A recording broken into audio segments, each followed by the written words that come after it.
চারপাশে প্রচুর মানুষের সাথে দেখা হবে, অনেক ভিড় ঠেলে এগোতে হবে, অনেক রকম কথা কানে আসবে। শুধু আপনাকে যেটা করতে হবে সেটা হলো ইগনোর। জীবনে কিছু মানুষ আবর্জনা ছড়াতে আসবে, তাদেরকে আগাছার মতো উপড়ে ফেলে দিতে হবে। লাইফ আপনার, বাউন্ডারিও আপনাকেই সেট করতে হবে। নেগেটিভিটি যেখানে দেখবেন সাথে সাথে সেখান থেকে দূরে সরিয়ে নেবেন নিজেকে।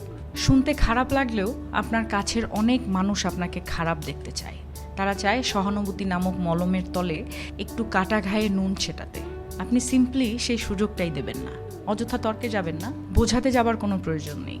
আপনার সামনে কেউ যদি বলে আপনি মূর্খ, তাই মেনে হেসে বেরিয়ে আসুন। ওই যে সময় আর এনার্জি বাঁচিয়ে নিলেন, ব্যাস কেল্লা ফতে।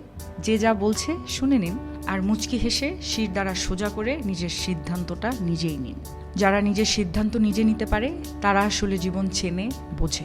আপনাকে নিয়ে যখন বাকিরা সমালোচনা করতে ব্যস্ত থাকবে, আপনি ঠিক সেই সময়ে গাছ লাগান, ঘুরে আসুন, রং তুলি নিয়ে মনের মতো ক্যানভাস সাজান, বাড়ি গোছান, গল্প পড়ুন, পারলে আরও দুটো সাহিত্য পড়ে নিন, নিজের পুরনো ফটো দেখুন, ব্যাডমিন্টন খেলুন, ছবি তুলুন, চা খেতে বেরিয়ে পড়ুন, নামাজ পড়ুন, পুজো করুন।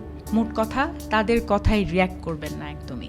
যা বলছে বলুক, আপনার কানে এলেও ফেলে দিন। দিন শেষে আপনি জানেন আপনি কি, কেমন, আর এটাও জানেন যারা বলছে তারা আপনার কাছে জাস্ট ম্যাটার করে না। ঠিক এটাই। একটা বাউন্ডারি সেট করুন, একদম যাদের বা যার বুকে মিশে আপনি একদম শ্বাস নেবেন, যার সামনে আপনি আয়নার মতো দাঁড়াতে স্বাচ্ছন্দ্য বোধ করেন, শুধু তাদের কাছে এক্সপ্লেইন করুন, শুধু তাদের কাছেই ঝুঁকতে শিখুন। কারণ হয়তো তারা বা সে আপনাকে খারাপ দেখতে চাইবেন।